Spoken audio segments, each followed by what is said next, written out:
So, our second speaker of this morning, Karina Marín from UFMG, she is going to talk about continuity of central Lyapunov exponents. Karina? Okay, thank you, Bilton. Good morning. As Bilton talked, I'm going to talk about continuity of central Lyapunov exponent. This is a topic that I started working during my PhD. I am one of the many of Marcelo PhD students. I am very grateful to Marcelo during the support during my PhD. That was not an easy time.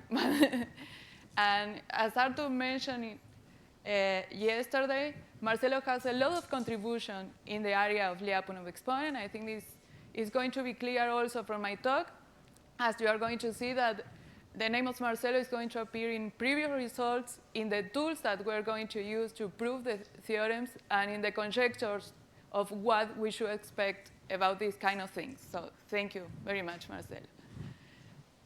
I'm going to start fixing the setting that I'm going to work. It's just a compact manifold.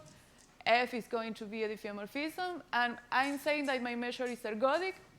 I'm going to focus in the ergodic setting, except I state otherwise. The measures that appear here are always to be ergodic. And I'm going to consider the Lyapunov exponent of the diffeom. So since I'm in the ergodic setting, we have a finite number of Lyapunov exponents. And this is going to give information about the asymptotic behavior of the diffeomorphism. And also, when we know that the Lyapunov exponents are non-zero, we have several tools that will allow us to describe the dynamics. So there are two natural questions. The first one, how frequent non-zero Lyapunov exponents are. And the second one, if non-zero is a robust property for Lyapunov exponents. So I'm going to focus in this second problem. More specifically, I'm interested in the continuity of the Lyapunov exponent. So this is a very general question. Here, for the diffeom, it's clear that the answer of the question is going to depend on the topology that I'm considering. I think that is going to be clear in the next two cases that I'm going to discuss. And the measure here, I always think in weak star topology and always in the ergodic setting. So this is a function that is going on. The contradomain is always going to be a finite quantity of numbers.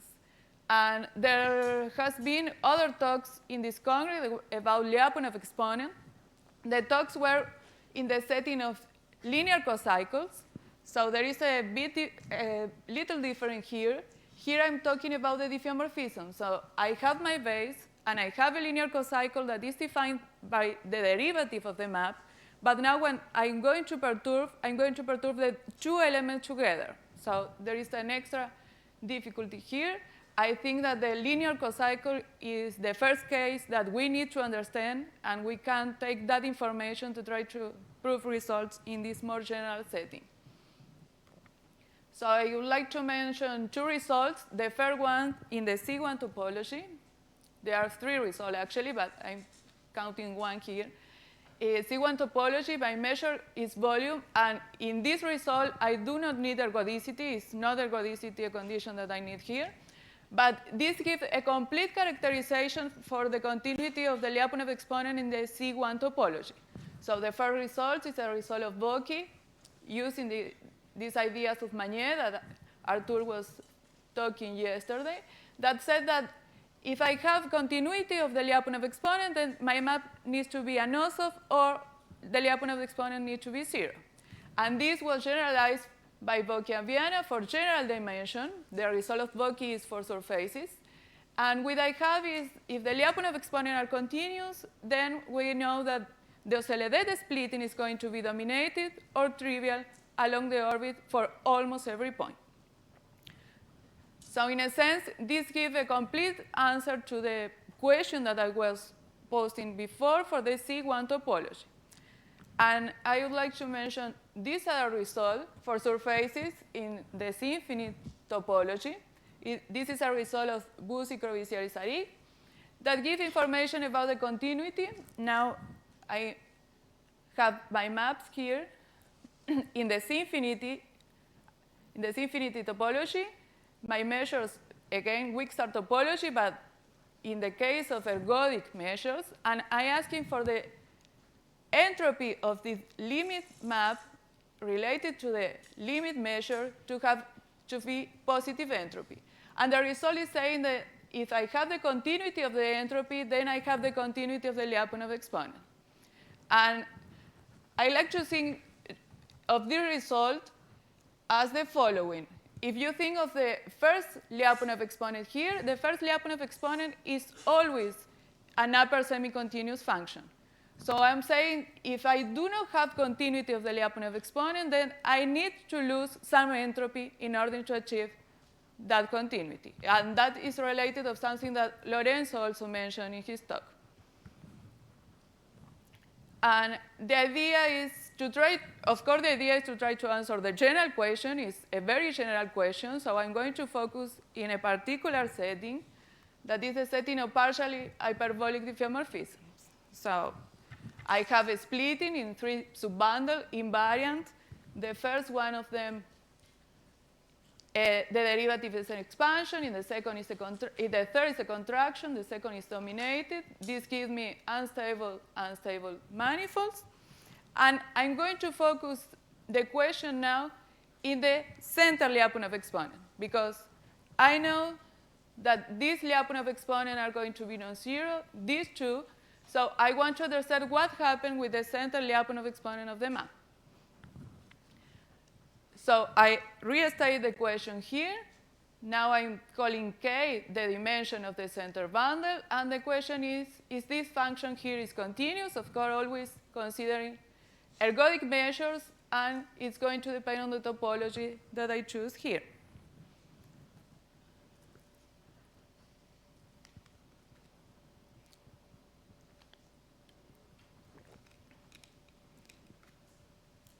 So the first case is very simple. When my center dimension is 1 dimension, when my center bundle is 1 dimension, I have this formula. Again, I'm in the ergodic setting. So the center Lyapunov exponents are always going to be continuous. I'm going to focus then in the next easy situation, that is when the center bundle is 2-dimensional. So from now on, I'm fixing a partial hyperbolic diffeomorphism. I'm going to focus in the CR topology, R greater than or equal to 2. I already mentioned that the C1 topology, we have a full characterization. My map is partially hyperbolic, and the center dimension is equal to 2. And here is appearing a bunching condition that I'm going to specify in a bit. I have the same situation. I'm perturbing the map and the measure, always in the ergodic setting. Here is CR topology. And I have this irreducibility condition in the limit map, that is that the map does not admit SAU states. I'm going to talk about this definition also. And we have here, this is a result in collaboration with Xiao Liang and Yagan Yang, that was also a student of Marcelo. We are saying if the entropy along the unstable manifold is continuous, then the center Lyapunov exponents are going to be continuous. So again, this function, the first center Lyapunov exponent, is going to be upper semi-continuous. If I want to break the continuity, I need to lose entropy in some direction.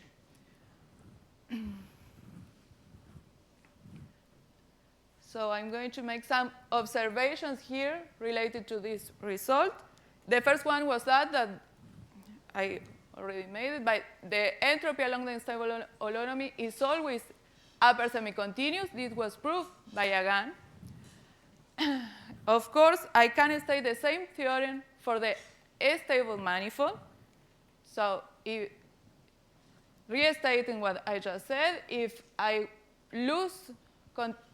break the continuity here, so I need to lose entropy in the unstable direction or in the stable direction. I have the two situations. As a consequence of the Avila-Santa Maria result, we know that this irreducibility condition that I put in here, it gives me that the center Lyapunov exponent need to be different. At least one of them need to be non-zero. But moreover, if I have that the measure is hyperbolic, if I know that the two center Lyapunov exponents are around 0, then I'm going to have that for every k big enough, the measure that is approximated is also hyperbolic. So you can see this. I put here the result of Tassy-Young. It's a more precise result, but it's a result for center dimension equal to 1. So we like to think this result as a two-dimensional extension of that. So let me explain. Let me return here. I have two hypotheses here, this bunching condition and this irreducibility condition here. So I'm going to explain why these two things means. So I'm interested in the center Lyapunov exponent. So I'm going to introduce this cocycle. So I'm looking to the center bundle, but I'm going to look to the projectivization of the center bundle. So I'm thinking this fiber bundle here. The fibers are circles. This is a fiber bundle over my map. And here I'm just considering the projectivization of the derivative restricted to the center bundle. This is the linear cocycle that is going to give me the information that I need. And we have results of Fustenberg and Lerapierre that said that I can relate the center Lyapunov exponent, that are the object that I want to study, with the measures that are invariant by that cocycle. So if I want to study the center Lyapunov exponent, I need to understand how these invariant measures are behaving. So let me try to explain what the problem is when you want to study the continuity of the center Lyapunov exponent. I call this the characterization of these continuity points, and the reference should be Marcelo Viana also. So first observation, the first of the Lyapunov exponent is always upper semi-continuous. The second is always lower semi-continuous. So if they coincide, they are going to be a continuity point. So if I have this continuity, it's because these two are different. So I have an Oceledet bundle here associated to the first one, and a Oceledet splitting associated to the second one. These are measurable objects. Of course, this is very schematic, but even if I know that they are well behaved, when I'm going to consider a perturbation of the map, I'm going to have new measures that I'm denoting MK. These are the measures that came from the Lerapierre-Furstenberg result that are going to achieve the center Lyapunov exponent for the perturbation. I can take a limit in the Wistar topology of this. And what is going to happen is that this function now is going to convert to a function that is lower than the center Lyapunov exponent. This is what happens when you have discontinuity. So what is the problem? The problem is that these MK measures, the support of them can be approximating both these spaces in a very bad way. The support of the MK, I have no control about them. I know that it's a measurable object. So it can be here, spend some time here, spend some time here, and in the limit, the Lyapunov exponent of that measure is going to be lower than the upper Lyapunov exponent. So the argument that we know to prove the continuity in this setting is try to control the support of these measures. This appeared also in our talks yesterday. We introduced some geometry that will allow to control how the support of these measures is going to behave. So the bunching condition that I was mentioning earlier was this condition. I'm going to ask for that cocycle to be partially hyperbolic. What that means? That I have the unstable manifold in the base. I have the fibers that are circles because I take in the projectivization in a two-dimensional space.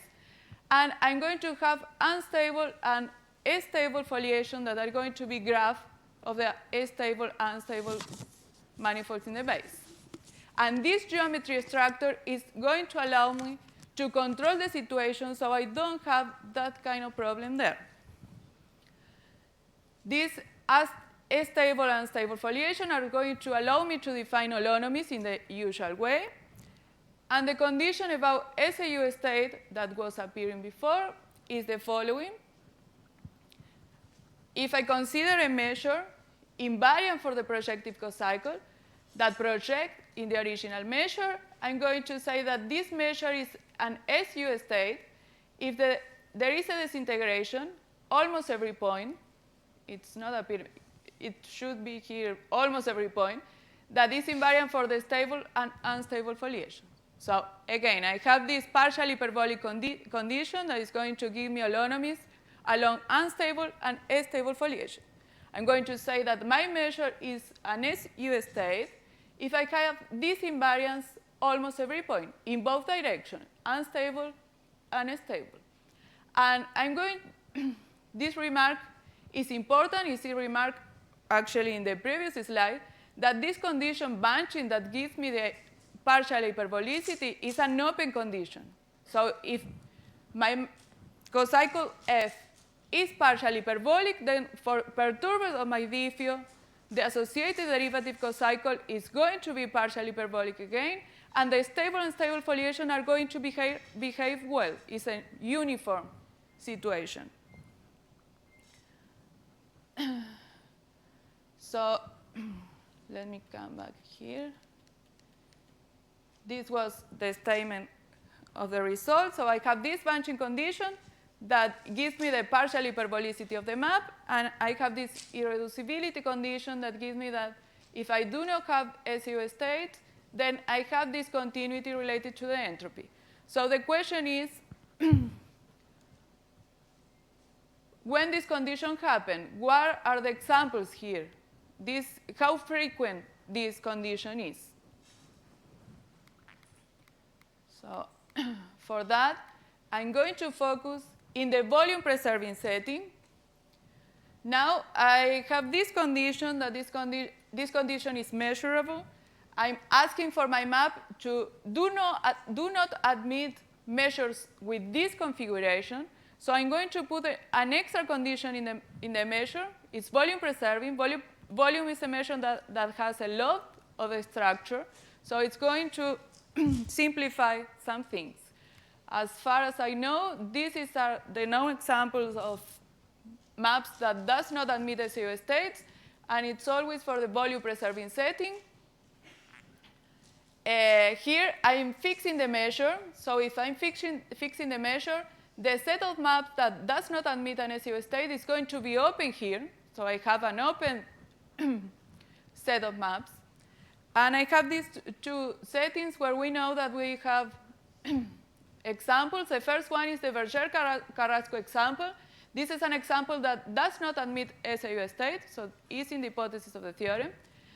And the second result is this is a corollary, very simple corollary of a much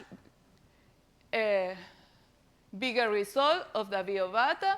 And the second result is always of the V with Mauricio Poletti that said that if I restrict myself to the set of skew product, in the set of skew product, I have this advantage that in some sense, and I can separate the dynamic in the base with the dynamic in the fibers. So in this setting, they were able to prove that in the set of skew product, the diffeos that does not admit the SAU states form a C1 dense subset.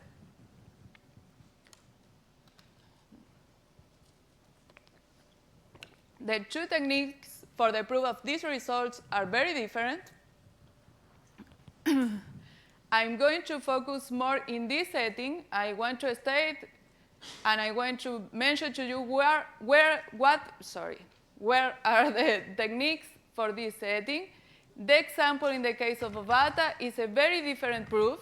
This is actually a consequence of the result of Aaron Brown and Federico Rodriguez-Hertz. Here, I'm using a different techniques that I'm going to explain to you in a minute. So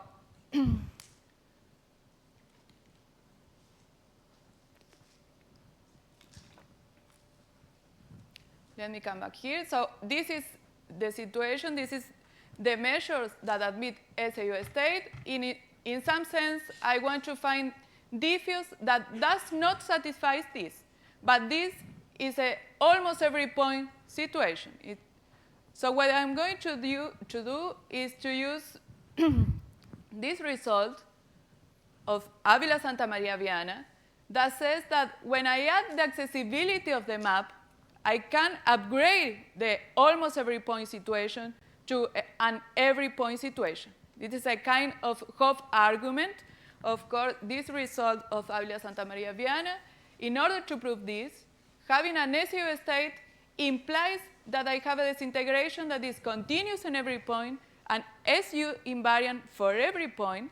This is an argument using the techniques of Burns-Wilkinson to prove ergodicity for partial hyperbolicity. It's a kind of Hoff argument. And the good thing about this is a very rigid situation. To have a disintegration that is continuous and SU invariant for every holonomy is a very rigid situation. So it should be very easy to break. So an example of this, here, this is an example that it's also appears in the Avila Santa Maria Viana, is the following. Assume your diffio has two periodic points, P and Q, and they have this difference configuration. The first one is a north pole, south pole situation. I have an attracting point and an expanding point. So my measure, my disintegration, the element of the disintegration in this point is going to be supported in these two A and B. And I have another point that I can think that is a quasi-elliptic point, such that when I see the action in the fibers, I have this irrational rotation. So my diff is accessible. I can join these 2 points for a stable and unstable manifolds. I can consider the holonomy from P to Q. And if I have this situation, then the measure has to be invariant for this holonomy.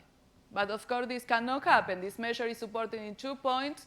The measure here is an invariant measure for an irrational rotation. So this configuration is a configuration that gives you a map that does not have an SAU state. It is possible to build examples that have this configuration and all the hypotheses that I mentioned before in the torus, for example, for TD with D greater or equal than 4. So this is the kind of argument that you need to think. This is a kind of thing that is going to break the existence of SAU state.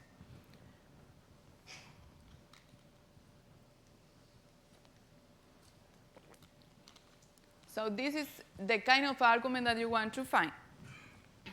So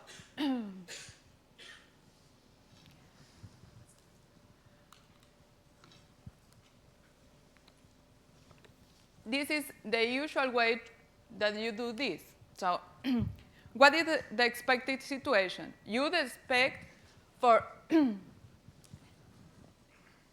again, SU state gives you a very rigid situation. So you should expect to break this very easily. So the expected situation should be that this condition of does not admit SAU state should be CR dense and open in your setting of partial hyperbolic map, verifying all these conditions. And this argument, of course, when you go to the random setting, you can always track back the result to Fustenberg. But this is an argument that appeared in Bonatti-Viana, studying the simplicity of the Lyapunov exponent, that define these 2 conditions here that are called pinching and twisting. The pinching one is the following. It says that there exists a point such that the measure supported in this fiber is supported in these 2 points. For example, the case before when I have an hyperbolic periodic point supported there. And the second one is that I have some SU loop. Here I'm going from a stable and unstable manifold in the base. H is the composition of the holonomies. And I know that this holonomy is going to take these 2 points and take them to a different position. So again, this structure here is going to break the existence of SAU state. If I found this configuration here, then I'm not going to have an SAU state for my map. So this is the kind of situation that I want to use.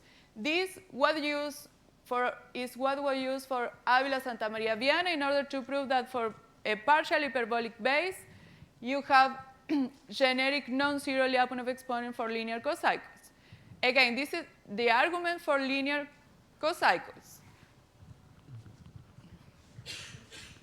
So in the Ávila Santa Maria Viana situation, we are going to have here, I'm going to call this. The map is going to be partially hyperbolic. This map in the base satisfies all the same conditions that I put in here on my map. By now, I'm perturbing just the linear cocycle. So for example, if I can find this configuration here, when I perturb the linear cocycle, that SU loop that is appearing there is going to stay there, because I'm not saying nothing about my diffuse. In the linear cocycle setting, my diffuse is fixed. So the SU loop that I found is fixed also, and I can study the situation that way. When we go to the second setting, to the setting of partial hyperbolic diffuse, when I want to study this situation now for the derivative cocycle, it's not going to be that easy, because this SU loop that is appearing here, I'm going to perturb my diffuse, it's going to break. The stable and unstable manifolds are not going to stay the same. So the idea is try to extend this argument now for the case of derivative cocycle. And the first work that we did with Xiao Liang and Yagan Yang was the following. We put in the hypothesis the existence of the pinching condition. So in an ideal world, I should prove that I have a CR open and dense set when holds pinching and twisting.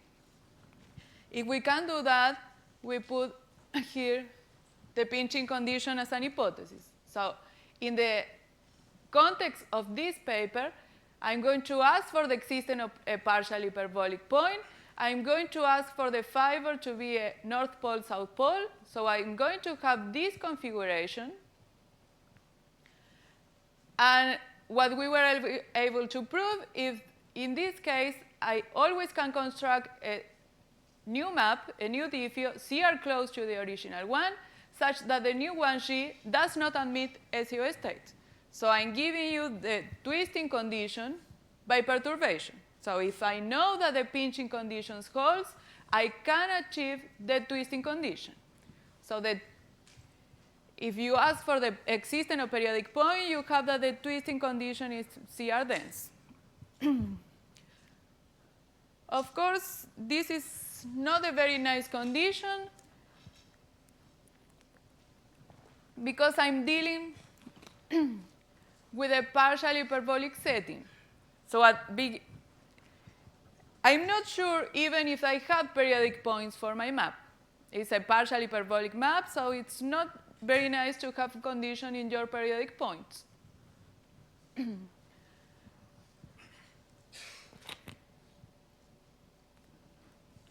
So the idea here is the following. This idea of what happens when you have a partial hyperbolic map, how you replace periodic points.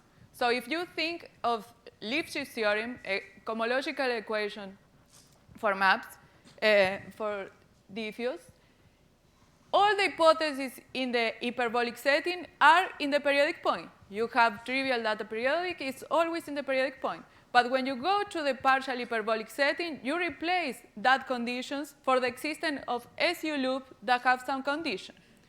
So our idea was to try to prove this situation there. So my statement is that the pinching condition for the partial hyperbolic setting should be the existence of another SU loop here that is going to give you the pinching, the measure supported in these 2 points, and another one that is going to give you the twisting.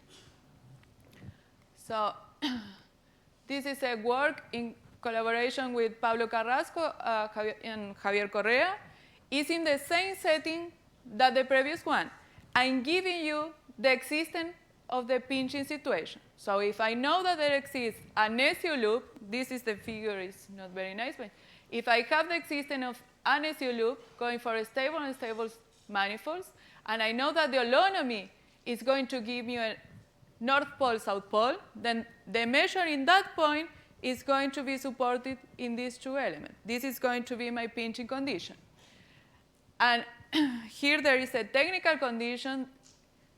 We need to ask for some dynamical coherent condition in order to achieve this, because this situation, again, is very delicate in the partial hyperbolic setting. I'm saying that I can perturb in order to achieve twisting. But for this argument to work, I need the pinching and I need the twisting. So I'm starting with pinching. I'm perturbing to achieve twisting, but I need to maintain the pinching situation. But the pinching situation depends on a stable and unstable manifold. So it's going to break when I perturb my diffeomorphism. So it's not a very easy situation. But we believe that if we assume, this is what is proved, if we assume the pinching situation with this dynamical coherent condition, then we can achieve the twisting condition in order to have this CR map arbitrarily closed that does not admit an SEO state. So this is going to give me a CR class of map that satisfies that condition about non-equal Lyapunov exponent using Avila Santa Maria Viana and continuity using the characterization of continuity points. And just another comment, in the ideal world, as I mentioned before, we would like to prove the CR density of the 2 conditions.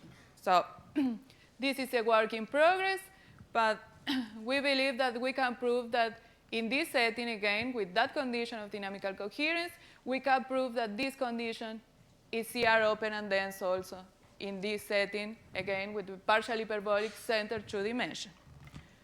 So this is what I want to mention. I was very worried about talking too much, and I think I talked too less. But that is what I want to say. Parabéns, Marcelo. Thank you for your attention.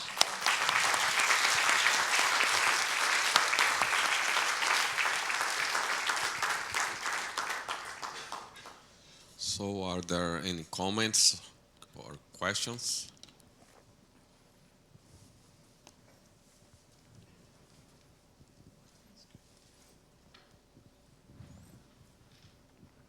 Thank you.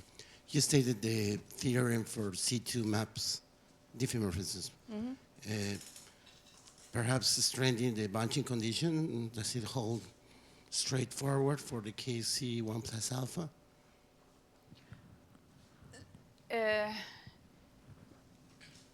Yes, the problem,